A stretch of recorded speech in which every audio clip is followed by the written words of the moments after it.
Buenos días, perdón, gracias por estar aquí. Pues hoy les vamos a platicar un poquito sobre este asteroide, pero antes quisiéramos ponerlos un poco en contexto para que entendamos bien por qué es importante la observación de este objeto. Entonces, en los asteroides, cuando vemos el sistema Tierra-Luna, pareciera que estamos muy solitos, pero en realidad hay muchos objetos rondando este sistema. En particular, caen diariamente a la Tierra toneladas de material, nada más que no los vemos porque la mayoría de estos objetos son muy pequeñitos, son las famosas estrellas fugaces que vemos en la noche y que también están cayendo en el día, pero dado que la luz del sol es muy brillante no se pueden observar. Este es de nuevo la Tierra y la Luna, y en perspectiva ponemos el asteroide Ceres, que es el objeto más grande del cinturón principal de asteroides, para que tengamos una idea de los tamaños. Este es Ceres, con el siguiente objeto que le sigue en tamaño, que es Vesta. Este es el asteroide Eros, que tiene unos 33 kilómetros de longitud. Aquí está Eros y otros asteroides más o menos, para ilustrar los tamaños. Como les comento, los asteroides tienen muchísimos tamaños. El más grande tiene 1000 kilómetros de diámetro y de ahí hacia abajo. Pero como también les comentaba, a la atmósfera de la Tierra lo que es más común que entre son objetos de ese tamaño, de tamaño micrométrico. Bueno, entonces todos sabemos que el cinturón principal de asteroides, que se encuentra entre Marte y Júpiter, alberga a una gran cantidad de asteroides, pero no es el único lugar del sistema solar donde existen asteroides. Existen otro subgrupo de asteroides conocidos como asteroides cercanos a la Tierra, que esos son los que más nos preocupan porque pasan cerca de nosotros o relativamente cerca. De estos asteroides cercanos a la Tierra también podemos subdividirlos en varios grupos. Aquí, para referencia, tenemos el Sol, la línea punteada en la órbita de la Tierra, y la distancia entre cada par de marcas es una unidad astronómica, es decir, la distancia promedio de la Tierra al Sol.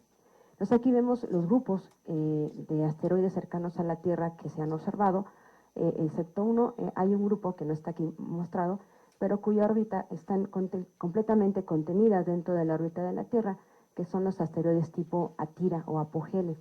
Los asteroides tipo Atón son de este tipo, ven que tienen órbitas muy similares a la terrestre. Los asteroides tipo Apolo también son estos, cruzan la órbita de la Tierra. De hecho, a los asteroides tipo Atón y tipo Apolo se le llama cruzadores de la órbita terrestre porque en proyección cruzan la órbita de nuestro planeta. Y existe otro cuarto grupo, que son los asteroides tipo Amor, que son estos, que como pueden observar pasan rasantes por fuera de la órbita de la Tierra y pueden llegar hasta hasta la parte interna del cinturón principal de asteroides. Entonces, en particular, el asteroide del que vamos a hablar más hoy, que es el asteroide de Florencia, es un asteroide de este tipo, es un asteroide de tipo Amor. Es decir, este asteroide no se conoce como cruzador de la Tierra. Vemos que pasa muy rasante, muy cerca, pero muy rasante por fuera de la órbita, y llega hasta la parte interna del cinturón principal. Estos son datos actualizados al 24 de agosto, entonces para que tengamos una idea, hay 16 asteroides conocidos del tipo Atira, que son los que están completamente contenidos dentro de la órbita de la Tierra. Hay 1211 asteroides tipo Atón, 8963 asteroides tipo Apolo y 6274 asteroides tipo Amor. De este es a los que pertenece el asteroide Florencia. De estos cuatro grupos de asteroides podemos sacar un subgrupo que es muy importante, porque a estos grupos se les conoce como asteroides potencialmente peligrosos. Para que un asteroide sea potencialmente peligroso se necesita tener dos características. La primera es que su tamaño sea mayor de 140 metros y la segunda es que su distancia mínima a la Tierra sea menor que 19.5 veces la distancia Tierra-Luna. En ese sentido, el asteroide Florencia es un asteroide potencialmente peligroso. De estos asteroides potencialmente peligrosos se conocen 1827, de los cuales 157 tienen más de 1 kilómetro. Estos son a los que no se les quita el ojo de encima.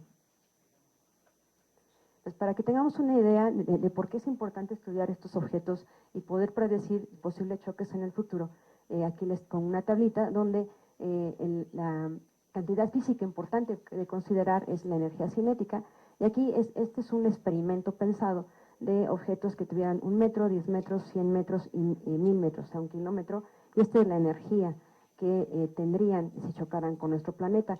Lo puse en kilotones para poder compararlos con la energía de una bomba nuclear. Las bombas nucleares que estallaron en Hiroshima y Nagasaki tenían una energía de aproximadamente 15 kilotones. Entonces, comparado con eso, nos damos cuenta que un objeto de 10 metros, que no es muy grandote, se estrellaría contra la Tierra con una energía comparable a 5 bombas atómicas. Un objeto de 100 metros se estrellaría con nosotros con una energía comparable a 5.000 bombas atómicas, y un objeto de 1 kilómetro se estrellaría con la Tierra con una energía comparable a 5 millones de bombas atómicas. Entonces, con esto en mente vamos a ver a Florencia. Florencia es el asteroide 122, en el cual se le registró con precisión su órbita y se descubrió, su nombre provisional es este, y lo que nos indica es que se descubrió en el año de 1981.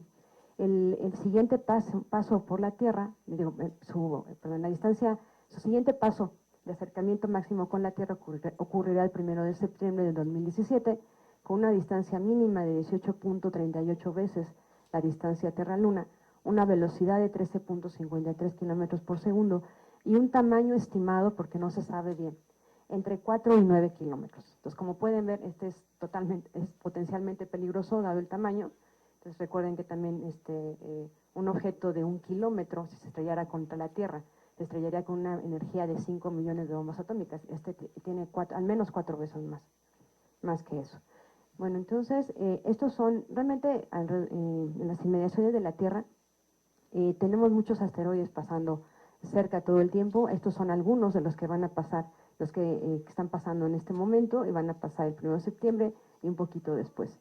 Entonces, como vemos, bueno, el más importante es Florencia, efectivamente, por la distancia mínima y por las dimensiones, pero realmente hay otros, ¿no? Por ejemplo, este que va a pasar el 30 de agosto, a una distancia de menos de 10 veces la distancia Tierra-Luna y con una distancia de 25 a 55. Este no se consideraría potencialmente peligroso por el tamaño, pero si recordamos Chelyabinsk tenía 17 metros y el estallido en la atmósfera produjo muchos daños, tanto materiales y muchas personas heridas, más de 1,000. Este es un poco más grande que Chelyabinsk. Entonces, aunque realmente asteroides como este causan sensación por el tamaño, realmente los que estamos aquí en la mesa, los astrónomos, los geofísicos que nos dedicamos al estudio de asteroides, meteoroides, nos interesa también estudiar estos objetos más pequeños, porque además los más pequeños son más comunes que entren a la atmósfera de la Tierra. Aquí, por comparación, pongo un asteroide que también pasó muy cerca de nosotros el 19 de abril de este año, que fue el 2014 JO25, que pasó a una distancia 4.57 veces la distancia Tierra-Luna y con un tamaño de 640.400 metros. Entonces, bueno, mis compañeros más adelante les van a dar más datos sobre esto. Le cedo la palabra a la doctora Cervantes. Gracias. Bueno, si bien es probable que afortunadamente no nos vaya a caer este asteroide, pero sí es muy importante para la ciencia porque se pueden estudiar las propiedades de estos cuerpos, y a medida que más se conocen las propiedades de estos cuerpos, pues podríamos predecir cuando nos vaya a tocar algún asteroide que sí vaya a caer a la Tierra, pues por lo menos podíamos tomar algunas providencias y evitar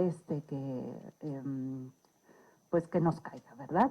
Entonces, afortunadamente para este asteroide, lo que se conocen son sus propiedades espectrales. Entonces, ¿qué son estas propiedades espectrales? Pues realmente cuando se acerca un asteroide, lo que podemos medir es la luz que refleja la superficie de estos asteroides y conocer así de qué está hecho. O sea, por ejemplo, la luna podemos ver su brillo y a partir de ese podremos deducir que tiene rocas muy similares a las rocas que están aquí en el Pedregal, sobre todo las partes oscuras de la luna son muy similares a las rocas que están aquí en el Pedregal de San Ángel, que se llaman basaltos.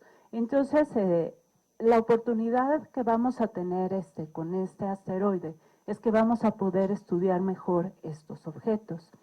Entonces, si vemos esta animación, Vemos la superficie, se ve una superficie relativamente oscura, llena de cráteres.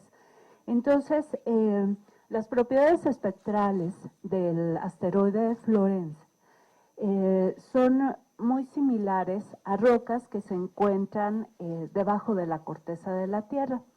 Entonces, hay algunas meteoritas cuyos espectros se han comparado con los espectros de Florence y son muy similares. Entonces, espectralmente, Florence es un asteroide tipo E, que quiere decir que está compuesto de un mineral rico en sílice, hierro y magnesio, que son meteoritos ricos en estatita. Y pues bueno, ya mi compañera dijo que este tipo de asteroides es un asteroide tipo Amor. Eso quiere decir que va a pasar rasante a la órbita terrestre, mas no la va a cruzar, afortunadamente para nosotros.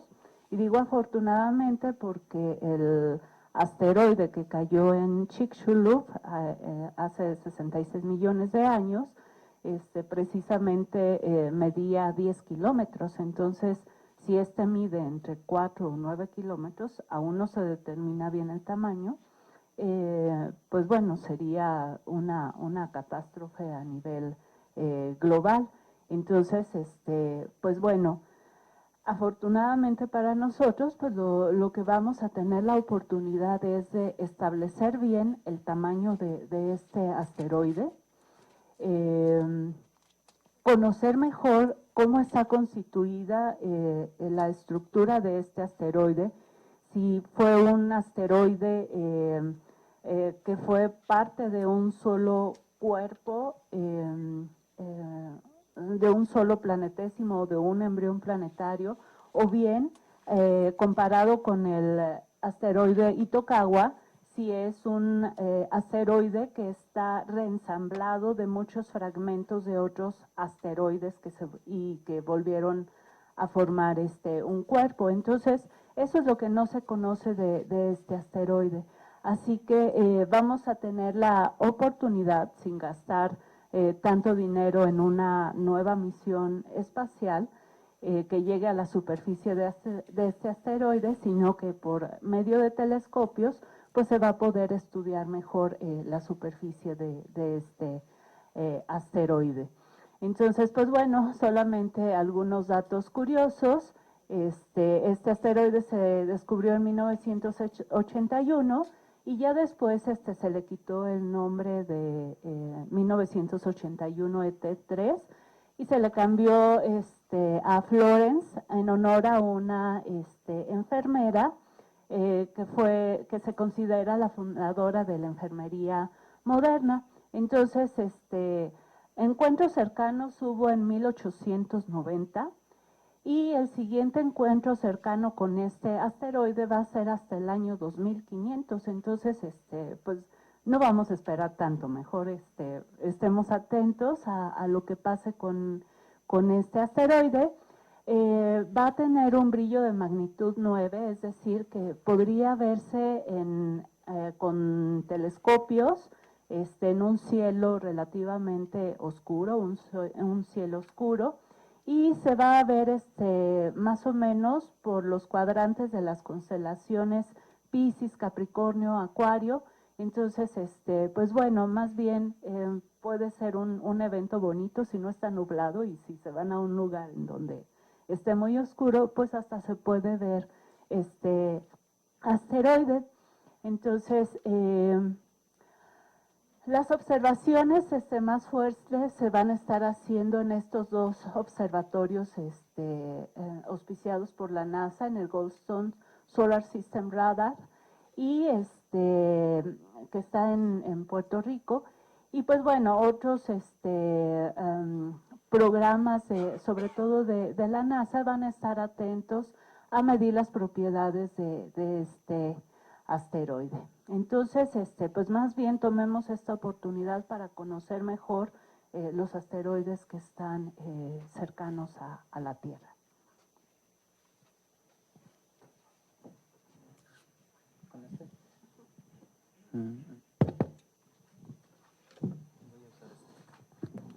¿Se oye? Bueno, buenos días a todos. Yo vine aquí a hablarles sobre uno de los proyectos más recientes y más grandes del Instituto de Astronomía. Entonces, recordemos que además de asteroides, en el sistema solar hay varias otras poblaciones de objetos menores, entre ellos los cometas, y más allá de la órbita de Neptuno, que es el último planeta del sistema solar, si no contamos el planeta 9, más allá de la órbita de Neptuno existe un cinturón de objetos muy similar al cinturón de asteroides que se llama cinturón de Kuiper.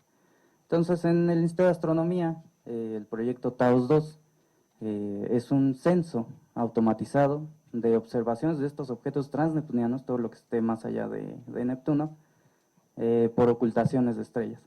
Entonces, este censo, este proyecto, que consta de 3 telescopios ópticos, va a estar observando alrededor de 10.000 estrellas a la vez, buscando pequeñas fluctuaciones en el brillo de estas estrellas, producidas por el paso de uno de estos objetos frente a la estrella.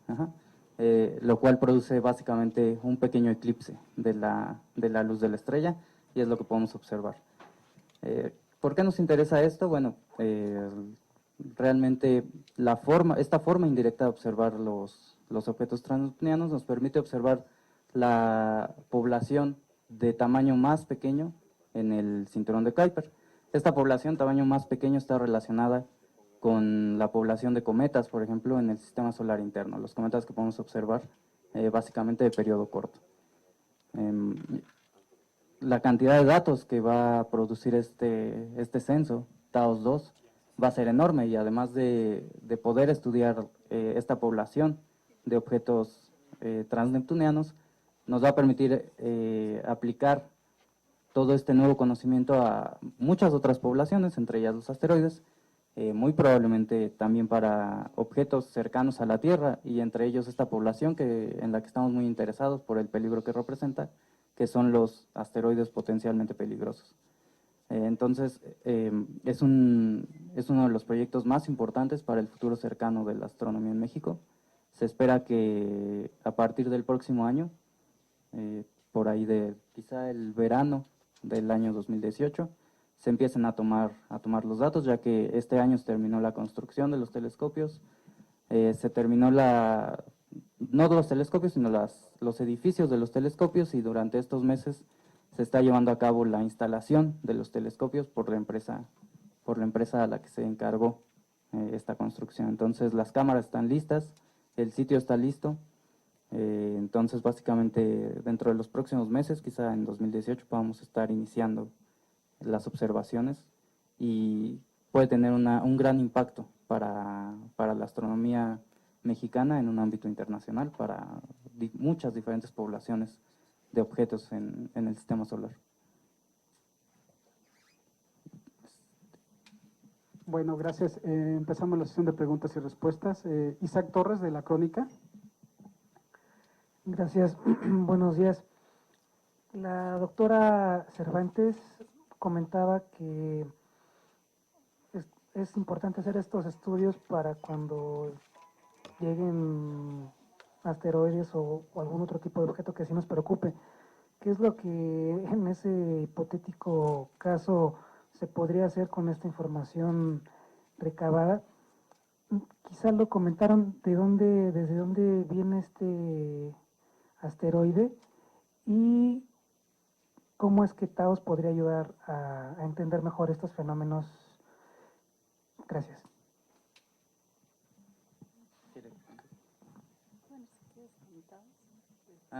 Bueno, estos objetos vienen principalmente del cinturón de asteroides y tienen órbitas muy cercanas a la Tierra. Eso los hace potencialmente peligrosos. Lo que no sabemos es la cantidad de objetos que hay en realidad. Cuando los objetos son grandes son fáciles de observar, pero cuando son pequeños son muy difíciles de observar. Entonces, censos grandes como TAOS pueden ayudar a completar este muestreo de objetos más pequeños, para estar preparados para algún posible objeto que sea realmente peligroso. Y bueno, las previsiones, cada año la NASA organiza un evento. Este evento es sobre todo para jóvenes que se interesan en la ciencia y ver de qué manera se podría eliminar alguno de los objetos que puedan ser potencialmente peligrosos para la Tierra y que estén en curso de colisión a la Tierra.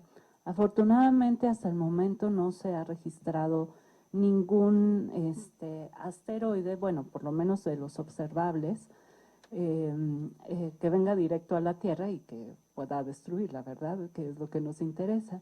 Entonces, pues bueno, muchas veces las armas nucleares son el primer intento para destruir estos asteroides, sin embargo, provocarían fragmentos mucho más pequeños, ¿no? Entonces, eso no nos gustaría mucho.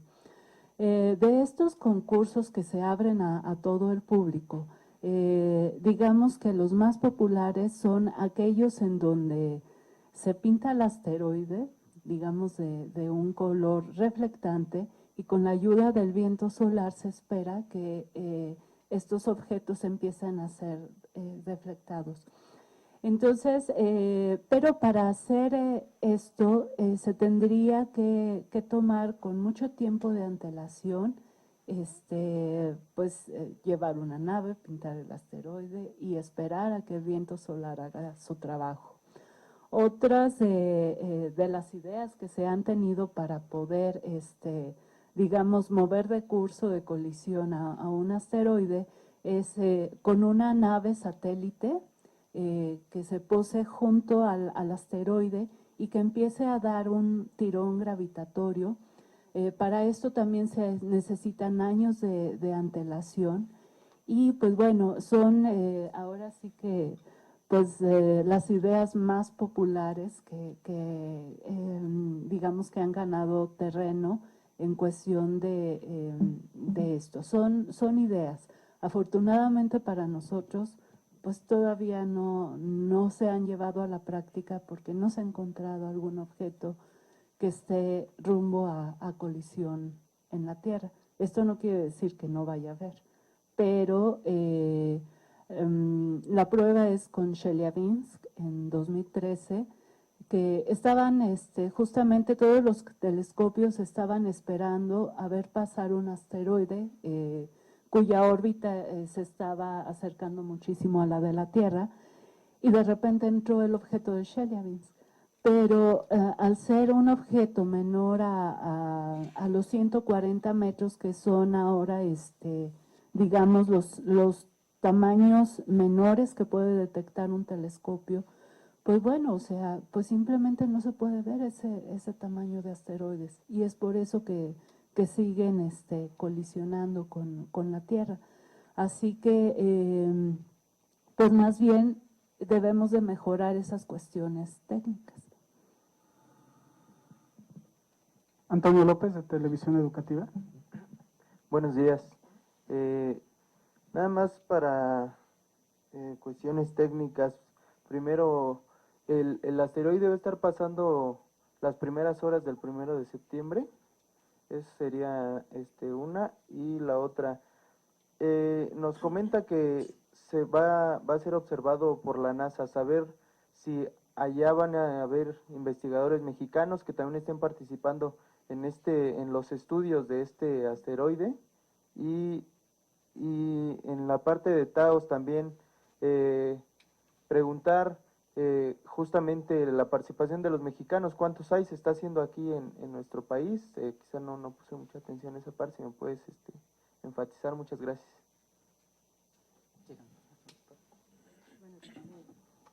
Lo va a estar observando la NASA, como lo comentó la doctora Cervantes, con este radar.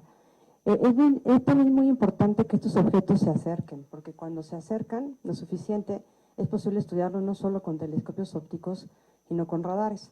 El radar es muy especial porque lo que se hace es, en lugar de recibir la luz del objeto, o reflejada por el objeto en este caso, lo que se hace es enviar una señal en las longitudes de onda del radar.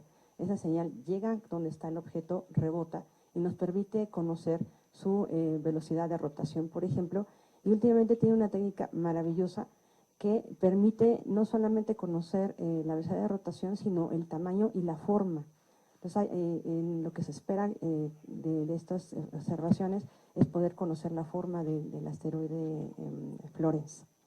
Si hay investigadores mexicanos en la NASA investigando justamente este objeto, sinceramente lo desconozco, podría haber, pero no lo sé. Bueno, y al respecto de TAOS, perdón, si me adelanté, no. Sí, los telescopios ya están instalados en el Observatorio Astronómico Nacional, que se encuentra en la Sierra de San Pedro Mártir, en Baja California. Y bueno, la participación mexicana es más o menos de un 50%. Estamos poniendo el sitio.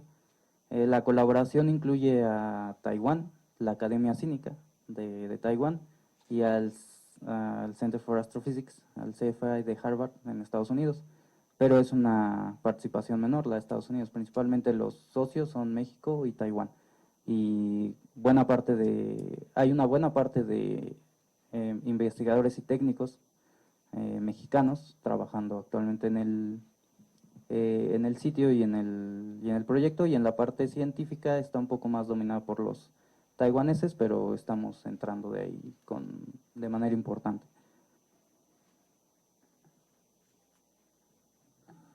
Y pues bueno, nada más con respecto a los estudios que se realizan en México lo que sí se está realizando son estudios de meteoritos. Entonces, pues bueno, no es que vaya a caer, pero en dado caso que cayera alguno de estos fragmentos en territorio nacional, pues México sí tiene la capacidad para hacer los análisis de esos materiales.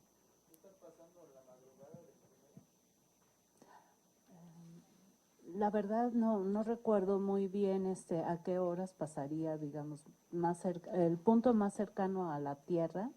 No sabría decirle cuál es, y a qué hora, o sea, porque es un solo instante, ¿no? Pero ese dato sí lo desconozco. Sí. Perdón, ¿qué tan cerca va a pasar que, digo, tal vez son cientos de kilómetros, no tengo idea, que parecería lejos, pero en términos espaciales me imagino que es sumamente cerca, ¿no? Sí, en términos astronómicos es cerquísima. La distancia de la Tierra a la Luna son del orden de 184.000 kilómetros, perdón, 384.000 kilómetros.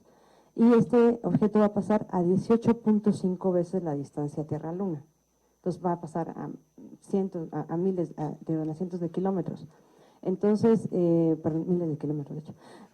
Pero en realidad, bueno, en términos astronómicos, como le repito, eso es un rozón de bala, en realidad, es muy cerquita. Y se considera potencialmente peligroso porque el límite se fijó a 19.5 veces la distancia de la Luna, porque en realidad, porque se piensa que cualquier objeto que esté a menos de esa distancia, por las perturbaciones gravitacionales que puede tener con los objetos cercanos, podría llegar a chocar con nosotros en los próximos 200 años. Aunque eso se valdría más en los objetos más pequeños. El caso de Flores es un objeto muy grande, entonces quizá las perturbaciones gravitacionales no son tan fuertes como un objeto de 10 metros. Pero digamos, lo importante de este objeto en realidad es que nos va a permitir estudiarlo. Y como comentaba la doctora Cervantes, en realidad poder conocer estos objetos, sobre todo con mucho tiempo de anticipación, estar viendo sus órbitas, ver cómo son las perturbaciones gravitacionales que tienen con los objetos cercanos, nos va a permitir estudiar con más detalle cómo son sus órbitas, cómo van cambiando y si en algún momento podrían chocar con la Tierra. Si en el momento en que se sepa eso, entonces sí, se llevan a cabo algunas de las cosas que también les comentó la doctora Cervantes, de tratar de alejarlo, ya sea por medios naturales, que yo como el que llamo el gotcha artificial, que es pintar el asteroide y por presión de radiación del Sol que se aleje de nosotros, o bien por el otro mecanismo que también comentaba, que era como un remolque gravitacional con una nave cercana. Pero para poder hacer esto sí necesitamos estudiarlos con mucho tiempo de anticipación. Es por eso que es importante dedicarle recursos a este tipo de investigación. Y no solamente los objetos grandes, también a los objetos pequeños. En México, la doctora Cervantes y yo hemos estudiado varias entradas de objetos de menos de 10 metros que han provocado pánico en la población. Entonces también es importante estudiar estos. Ahorita nosotros estamos trabajando en la Red Mexicana de Meteoros, estamos ahorita haciendo las pruebas de calibración de la primera estación que tenemos en el techo de geofísica, para poder estudiar los objetos más pequeños que no se pueden ya ver con telescopios, en parte porque son pequeños y también porque son muchos. Entonces queremos estudiar patrones de entrada de estos objetos para ver si podemos encontrar streamlets, o sea, hagan de cuenta como enjambres de objetos que podían atravesar la atmósfera de la Tierra en ciertos momentos. Por ejemplo, ya estamos seguros que hay enjambres curiosos en febrero. Entonces, cuando llega febrero, Karina y yo estamos viendo el cielo todo el tiempo, porque sabemos que sí hay, y son más o menos grandes. Cuando digo más o menos grandes, son de más de 10 metros. Si estuviera pegado en la Tierra, ¿de qué tamaño sería el daño? Si Florence pegara en la Tierra, no. Bueno, como mencionamos, no sabemos el tamaño exacto, anda entre 4 y 9 kilómetros. Causaría al menos como comentó la doctora Cervantes, Chicxulub, el objeto que produjo el cráter de Chicxulub fue de 10 kilómetros, ya muy cerca del límite superior del tamaño que se le asocia a Florence, y produjo un cráter de impacto de 200 kilómetros y la extinción de los dinosaurios. Entonces, un impacto de hecho, a todos los objetos de más de 1 kilómetro les llaman cariñosamente los asesinos, porque cualquier objeto de más de 1 kilómetro que choque con nosotros causaría un evento a nivel de extinción. Este tiene mínimo 4 kilómetros. Cualquier objeto de más de 1 kilómetro, si chocara con nosotros, causaría un evento de extinción masiva. Este tiene 4 kilómetros. 4 veces más de lo mínimo que se necesita para… ¿Sería la humanidad así, de ese tamaño? Posiblemente, muy posiblemente. Depende de donde caiga, de varias cosas, pero depende, pues, quien sobreviva la tendría muy difícil, pongámoslo así. Jorge Díaz, de Radio UNAM. Yo quisiera nada más preguntar una cosa muy directa. En la UNAM se va a realizar algún evento similar a lo que van a hacer en Los Ángeles, me parece, y en Puerto Rico. Desde aquí se podrá observar el asteroide, el paso del asteroide. Y la otra pregunta era en cuanto a la peligrosidad del mismo, pero lo acaban de contestar. Bueno, estudios similares a los Estados Unidos y Arecibo no, porque ellos tienen radares muy potentes que les permite precisamente que la señal alcance el objeto y rebote. Nosotros no tenemos radares de esa magnitud o de esa energía. Posiblemente los colegas en Ensenada sí lo observen el paso con los telescopios ópticos, pero ahí sí no tengo información si alguien lo observa en Ensenada. No sé.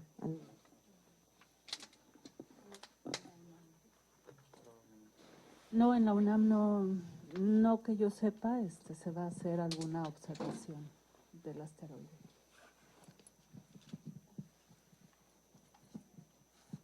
Adelante. Carla Torres, del Foro Consultivo, buenos días. Mi pregunta va enfocada al cuál es la diferencia entre el asteroide que pasó el 19 de abril, el 2014 JU-24, creo que se llama así. Ah, ok. ¿Cuál es la diferencia entre ese asteroide y este? ¿No? Porque recuerdo que la vez pasada igual estuvimos, nos convocaron a conferencia de prensa también por ese mismo asteroide que también pasó muy cerca. Entonces, me gustaría saber cuál es la diferencia entre aquel de abril y este en específico. Gracias.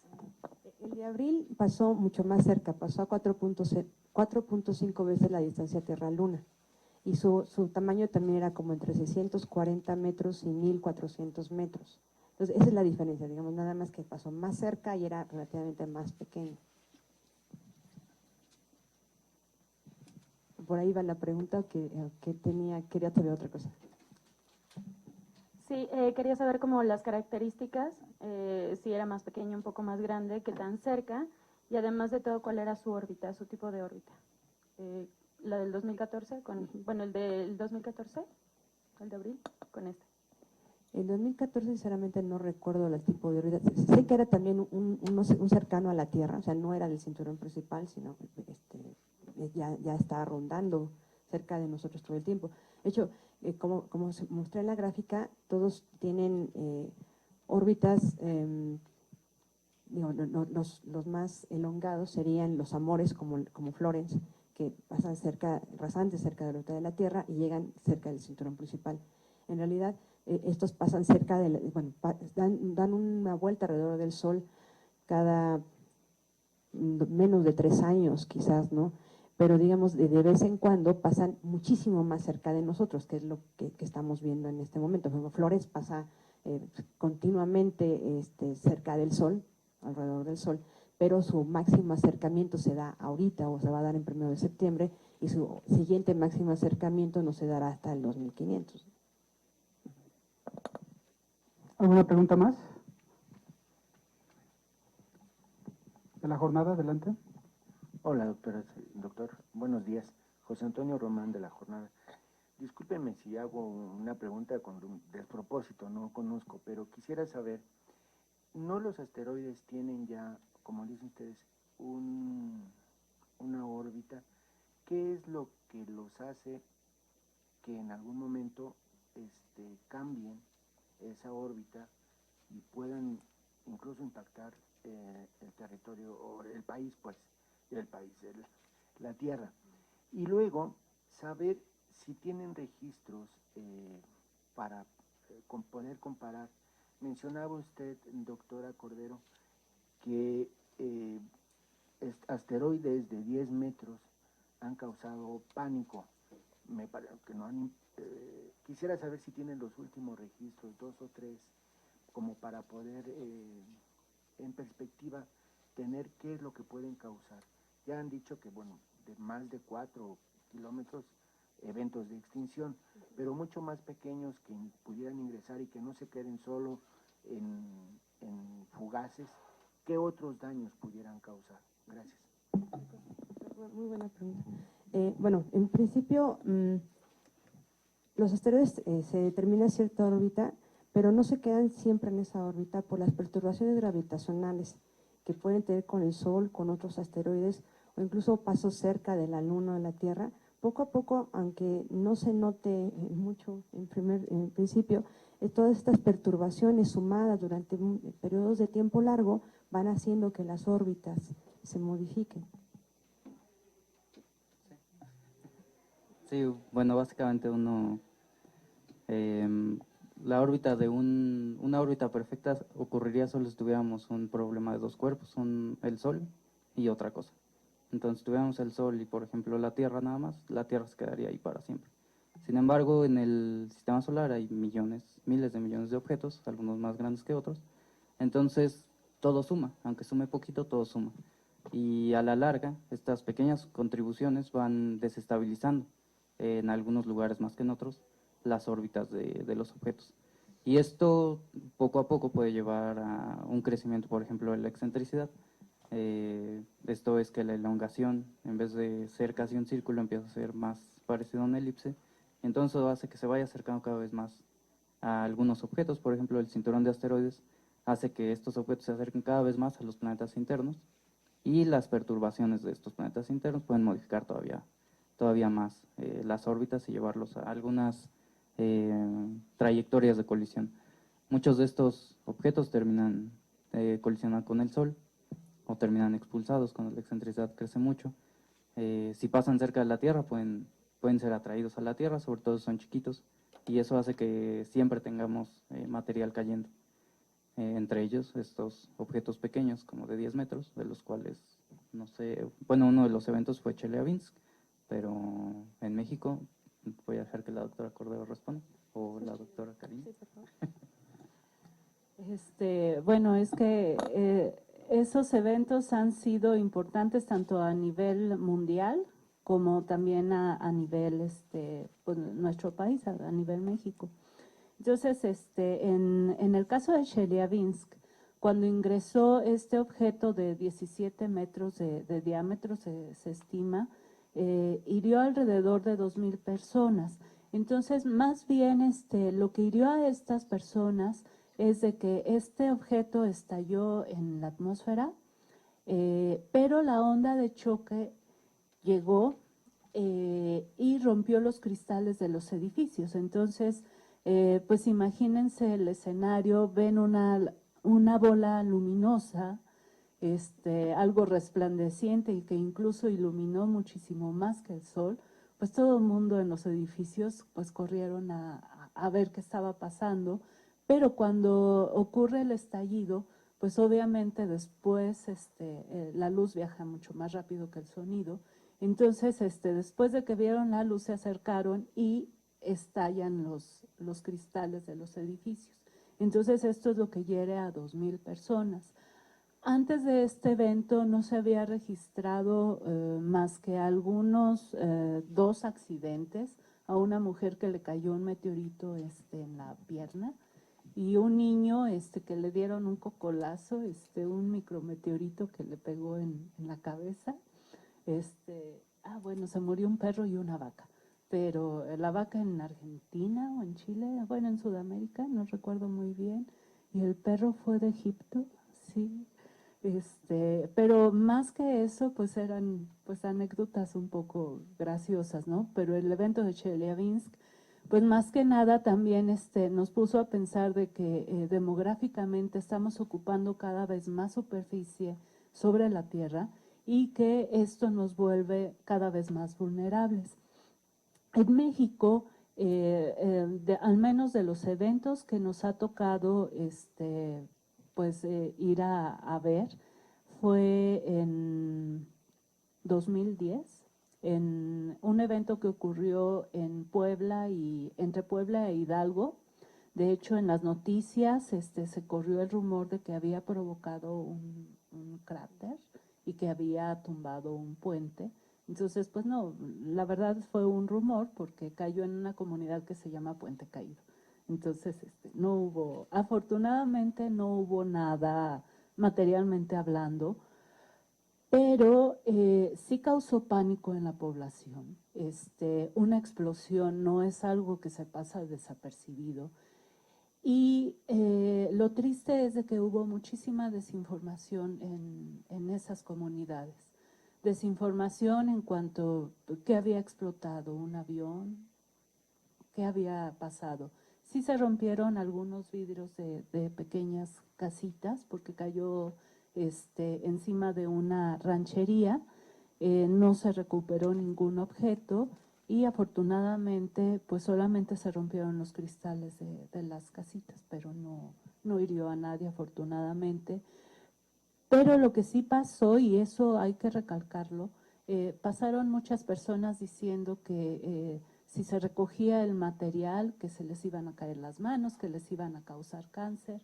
Entonces, lo que es muy importante es informar qué es lo que pasa con este tipo de eventos para evitar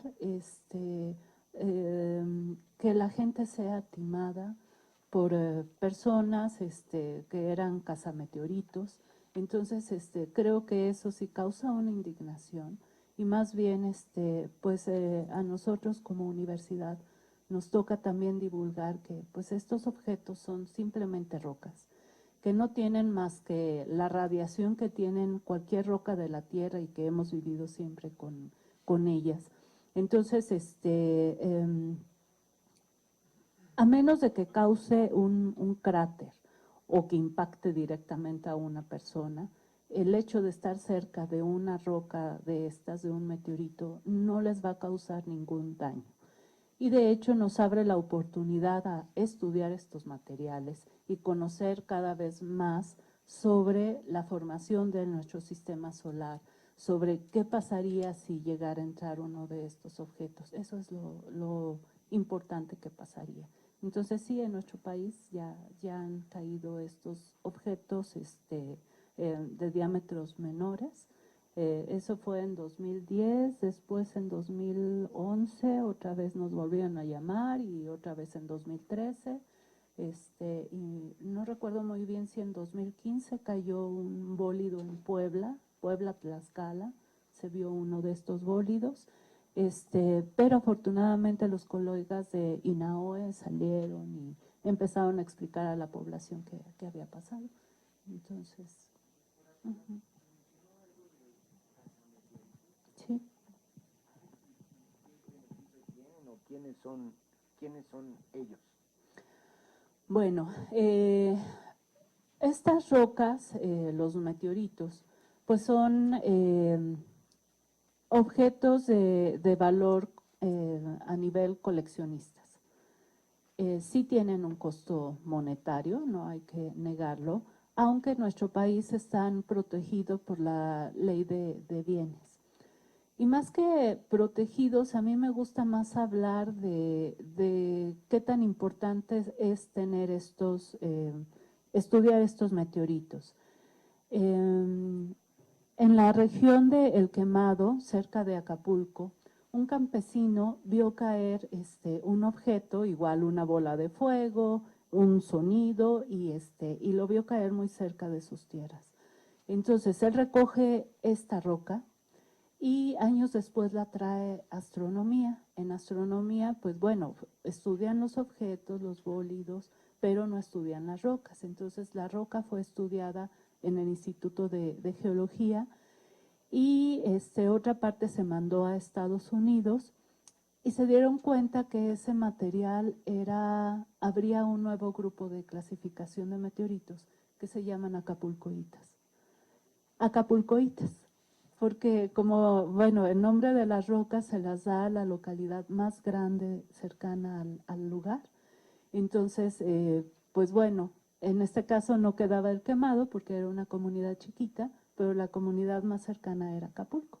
Entonces se le dio el nombre de Acapulcoita al grupo de las meteoritas. A la roca se le llamó Acapulco.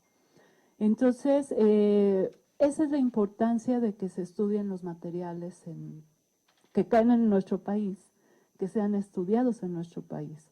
Otro de los casos escandalosos fue la caída del meteorito Allende en Chihuahua en 1969.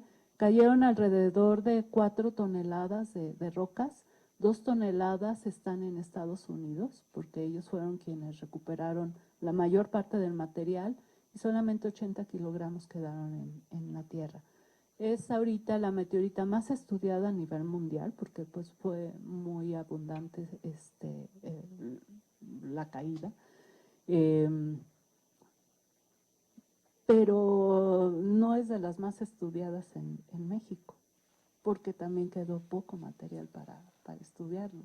Entonces, esa es la importancia que tienen los meteoritos en nuestro país, que son de las rocas más estudiadas. Entonces, sí, se pueden vender en el mercado, pero ¿de qué sirven unos pesos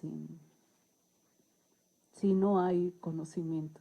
Bueno, una torta, 2 tortas, que valen contra el conocimiento que se pueda generar. Entonces, por eso es importante estudiar el material.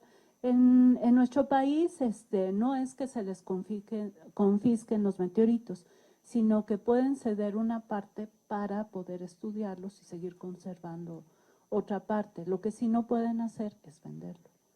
No es legal venderlo. Sí.